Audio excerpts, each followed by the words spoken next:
English. We can do that. And I told her that I had blanket. She said, well, when you don't fall asleep in my class. I'm like, oh my God, I literally wrong. So that I felt actually turned off. I felt so bad. Here you go. Label and describe the scientific method. Oh my God, I have this. This is the ostriches. Yes, what was your saying again? The ostriches? Ostriches, yeah. You forget it already. Well, I didn't need it. They found it out in the brain. Oh, I was like, yeah, getting rid of it. Emptying the trash. What's the date today? 23rd, up on the board. Oh, it's okay.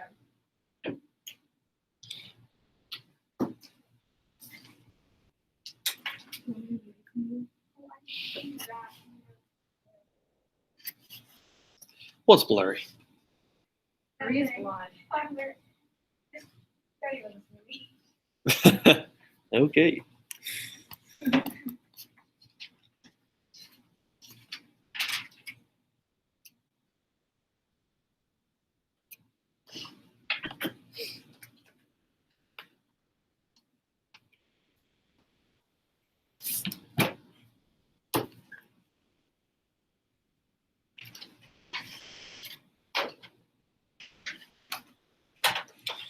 So this will definitely be on the quiz.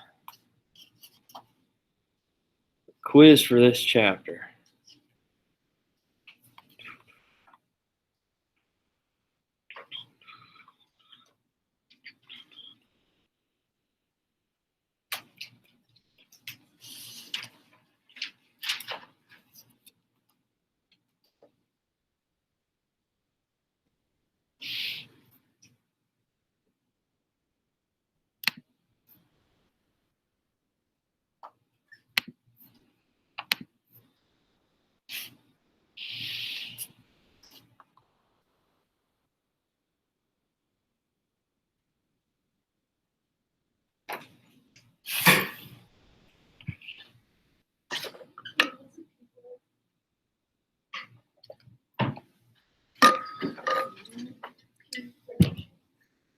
No, just think of random people.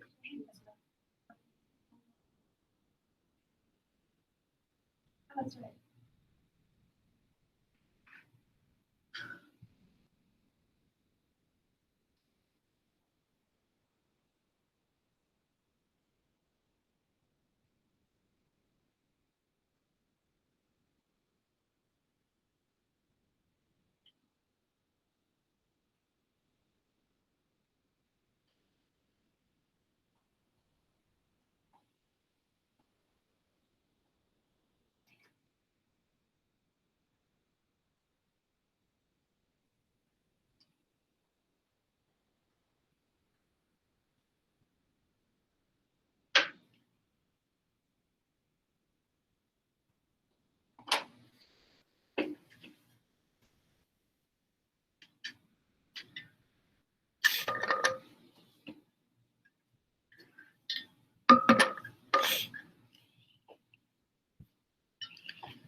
Do we need more time? We good?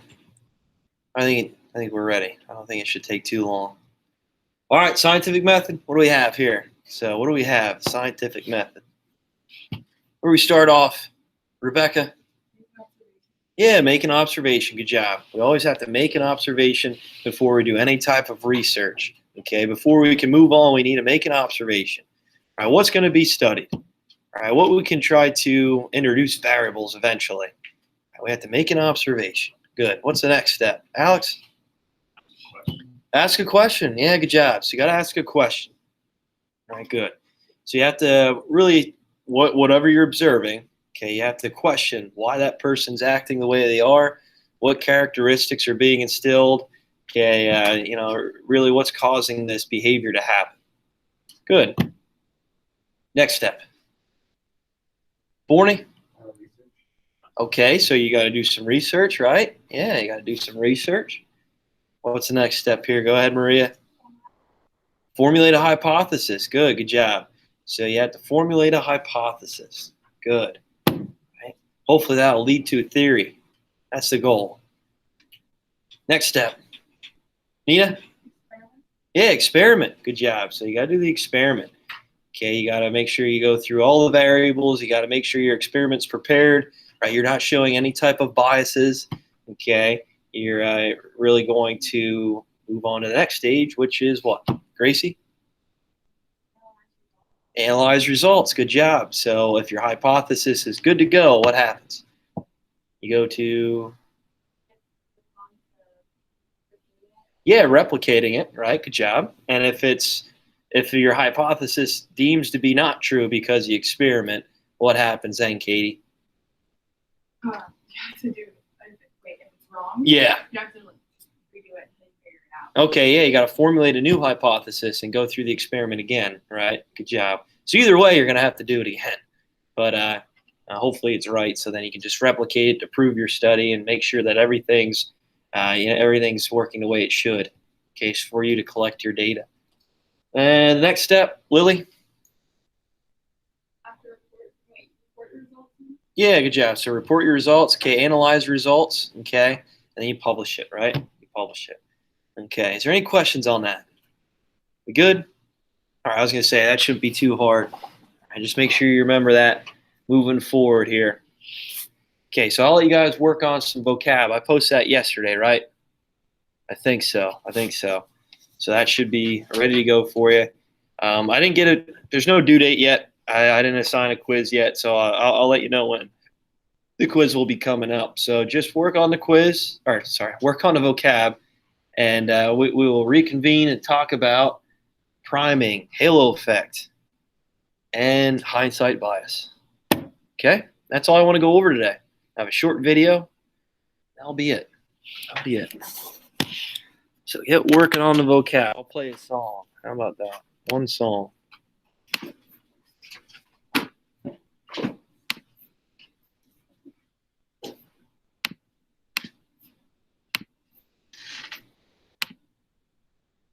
Might even save you hundreds of dollars this year and thousands of dollars over your lifetime. Honey, but not this one.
All right. I promise you I won't be wasting your time here with this lesson today. Ooh, Brewster, you hear that one? Yeah. That was part of the song. Wasting my time. Were you listening? Oh, yeah. Okay, whatever.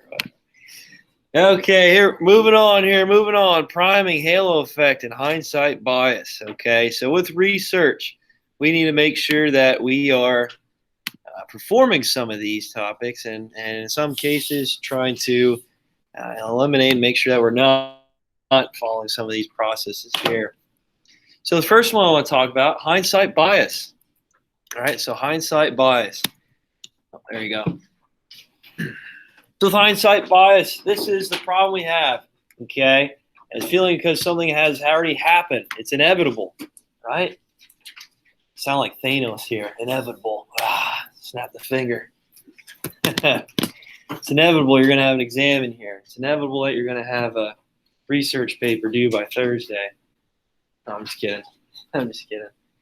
So with hindsight bias, this is really, we're trying to avoid this when we're going through experiments just because we want to try to prove our experiment, our research, okay? We want to go through the scientific method and follow the step-by-step process in order to try to solve and prove our hypothesis, okay? With hindsight bias, there's a tendency where we might just say, you know what, forget about it, all right? This is common sense. This is something that we already know what's going to happen.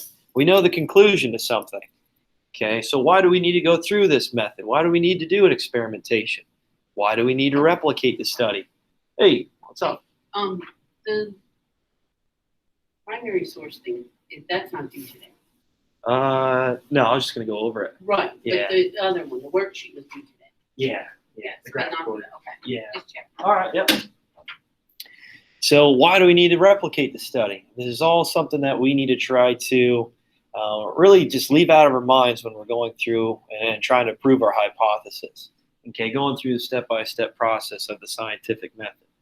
Okay, so hindsight bias, I'm sure you guys do it every single day, right? You go through it every single day, especially TC, right? When you guys were going to play, I don't know, Halifax. Let's say you're going to play Halifax in football. Do you know you're going to win? Yeah, you know you're going to win, right? But did you play the game yet? No. Okay, so there are some chances that, you know what, you might lose the game. But with hindsight bias, we try to just think of the conclusion before we actually go through the process of the steps of it. Does that make sense, guys? Yeah. Okay. So with hindsight bias, we need to try to eliminate that when we're going through the when we're performing a research. Okay, it could cause some issues for us if we don't. All right, and our study won't be proven. Okay, it won't be really published if we don't replicate our study or really go through the step-by-step process of the experiment. Hindsight bias, I think it's funny with the Titanic. Okay, well, you're going to travel across the Atlantic Ocean. You know, there's a bunch of icebergs out there. Yeah, we'll be all right. We can make the trip, right, Rooster? No problem. All right, well, what about the guy on deck? Yeah, we'll be okay. I'm going to go to bed. I don't need to overlook and see if there's any icebergs in front. And then go figure, they hit an iceberg, they sink. It's like, oh, I could have told you that would happen if no one was on lookout. It's like, well, you didn't know that for sure. Okay. Studying for a test. That's another one, right? Studying for a test. If you didn't study at all, let's say you get a bad grade on your exam, then you can look at it and say, well, I knew that I wasn't going to pass the test. I didn't study. I didn't look over any information. Well, you didn't know that until you actually took the test, right? You didn't know that until you actually went through the exam. Okay. All right, there's many different examples that you can come up with hindsight bias. So think of one on your own right now. Think of an example of hindsight bias that you do every single day and that you think of the conclusion before you do it. I'll give you a couple minutes to do that. Maybe talk with a partner if you want in your everyday lifestyle where you have hindsight bias, where you think of things, think of the conclusion before you actually do it. I'll give you a couple minutes to do that. How about a minute? Think of an example. Think of an example.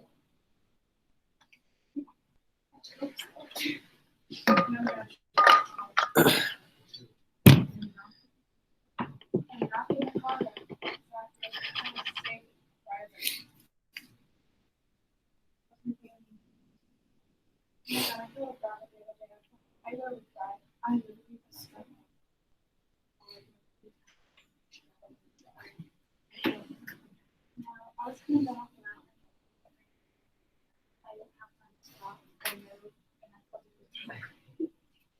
Need more time? You need more time to think here? Are you good? Gracie, you have an example?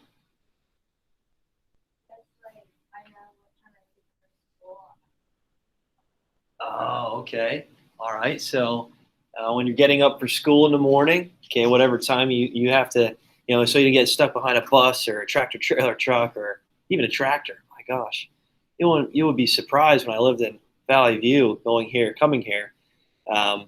All the tractors I get behind at Monsters Potatoes. You know where that's at in Sacramento? Oh, it's all the time. Even in Gratz with the horse and buggies, every single time. Yeah, well, what's another example? Marie, do you have your hand up? I mean, I can say mine. Yeah, go ahead. I know that whenever I don't wake up when I'm supposed to, I won't be ready in time. Okay, so very similar with scheduling and waking up on time. Rebecca, do you have one? Oh, okay. That's a good one. TC?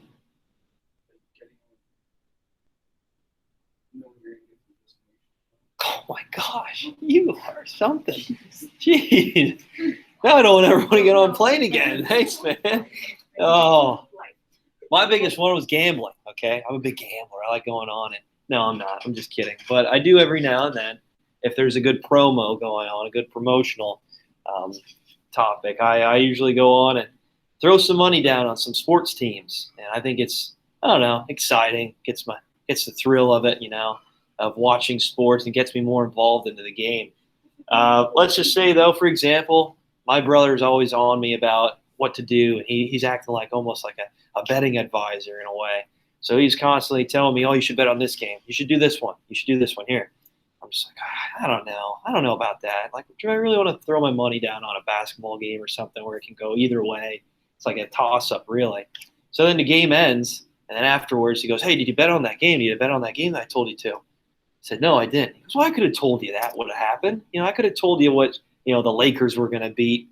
Who is it, the Nuggets now they're playing? Nuggets. Yeah, I think they're playing the Nuggets. Yeah, I could have told you that the Lakers were going to beat them. But realistically, did he know that who was going to win that game? No, he didn't, because he got it wrong. He told me to pick the Lakers, and the Nuggets won last night. Unbelievable. Nuggets. That's because their name is Nuggets. The Denver Nuggets, Golden Nuggets, right? It's a good name. Hey, every time they win, they can give out chicken nuggets, free chicken nuggets. Oh, cool. No, but anyway, that's the conclusion of it, right? The hindsight bias. Okay, he said, well, if you throw money down on Lakers, LeBron James, and Anthony Davis, they're going to win, no problem. And realistically, he had no idea who was going to win. He didn't have a sports almanac like Back to the Future. You guys ever watch that movie? Yeah, so he's going through the sports almanac, betting on games. That's how he gets so rich. But he had no idea. And luckily, I didn't take his advice because I would have lost out on some money. All right, the next one, hindsight bias. So make sure you guys remember that if you're ever doing research, performing research.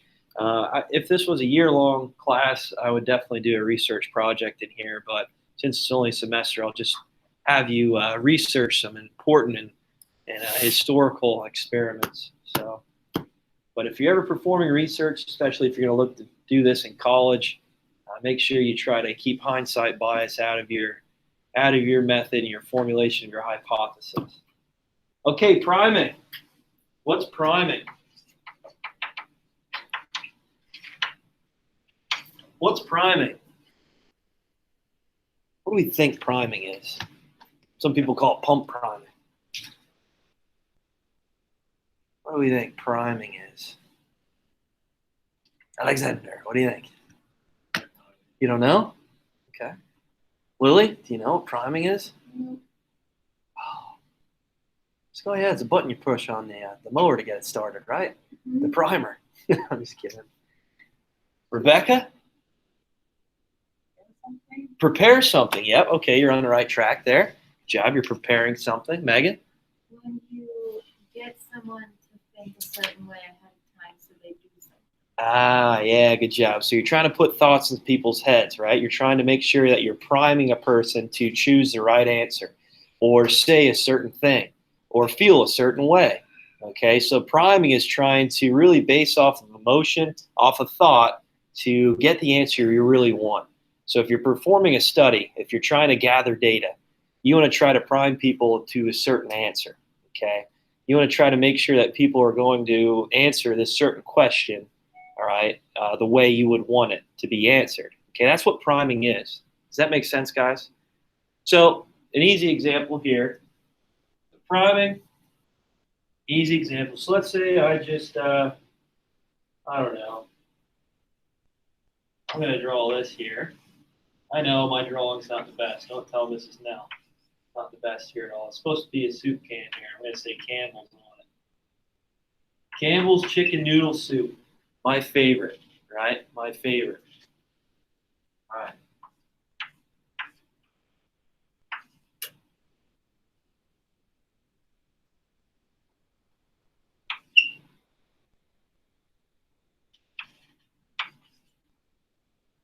All right, so what's the missing letter here? What's the missing letter? What do you think? TC? U. Okay, why do you say that? So I was talking about food, right? I have the Campbell's label up here. All right, soup. Okay, good. All right. So what about if I do this here?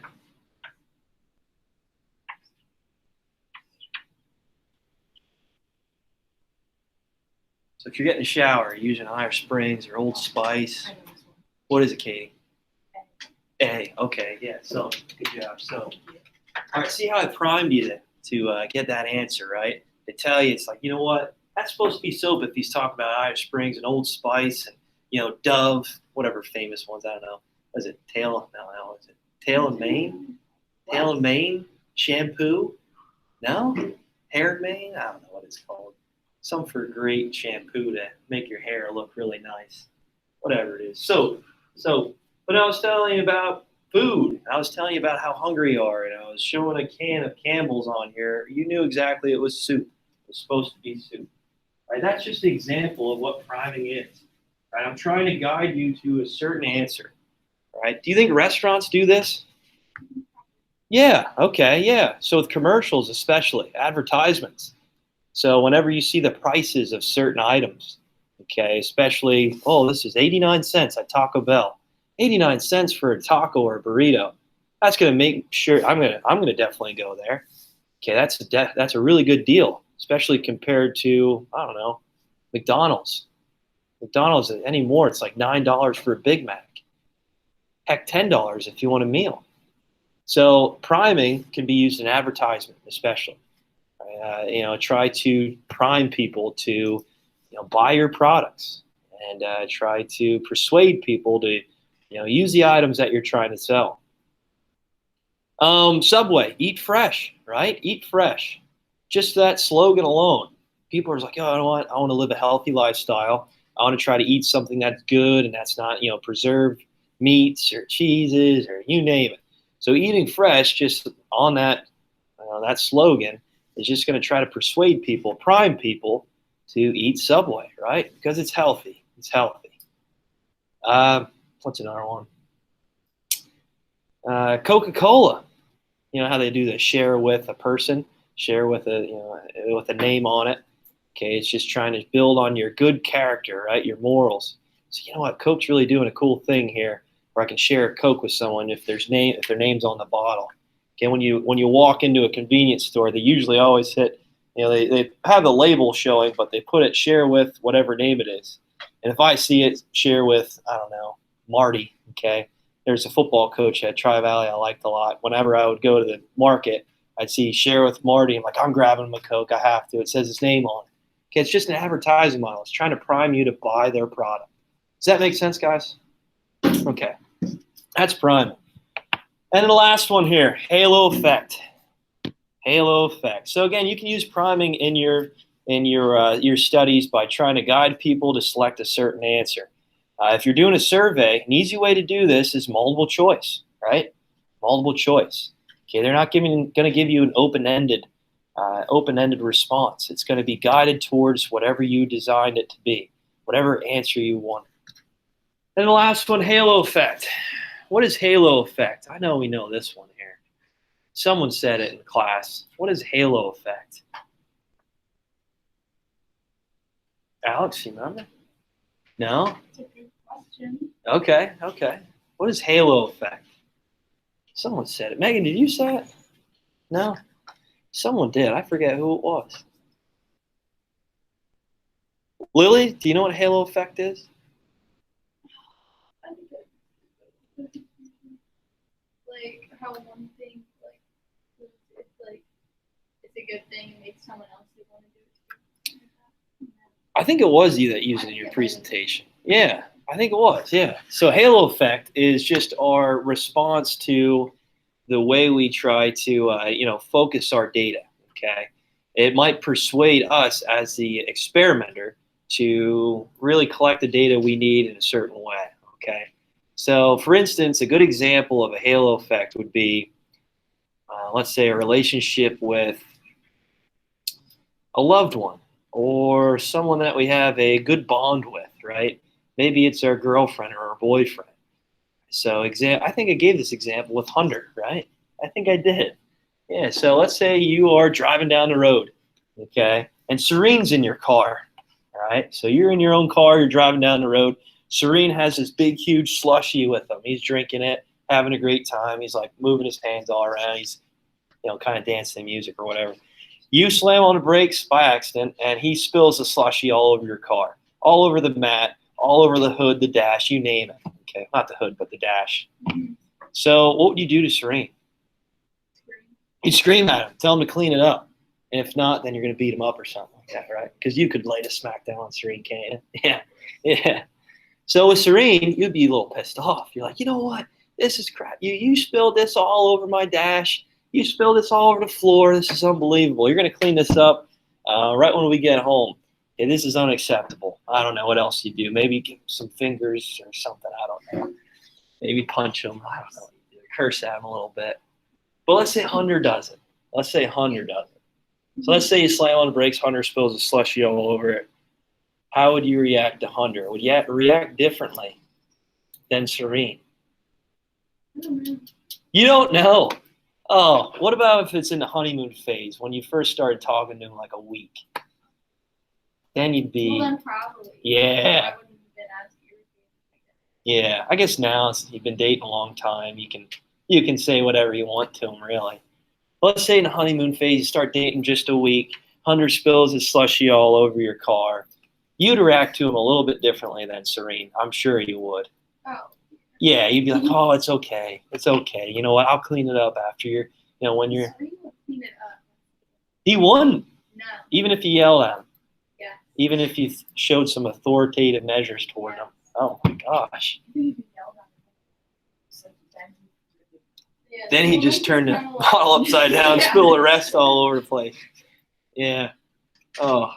But anyway, do you see what I'm getting at? So depending on your relationship with, let's say, the experimentee, you might have a different way of collecting data from that person. You might not put them through the whole measure of the experiment just because your relationship with them is a little bit different than, let's say, someone you dislike or you have no idea who they are, a stranger.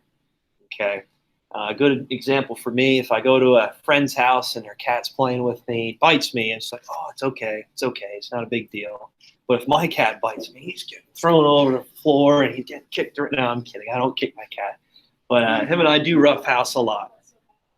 Well, I wouldn't kick my cat. I wouldn't do that. But I would roughhouse with him a little bit. I would treat him a little bit differently than, let's say, my friend's cat or my friend's dog if they're playing with me a little too hard. Okay. That's what I mean by halo effect. Does that make sense, guys? Sure. Is it? Sure you got it? Yep. Okay. All right. Sounds good. All right. That's all I have for today. That's all I have. How about I post a video on Classroom? Okay. You guys can check it out on your own. I'll give you guys some time to talk in here. But those of you at home, please check it out. Please check it out. That's just to summarize everything we went over here.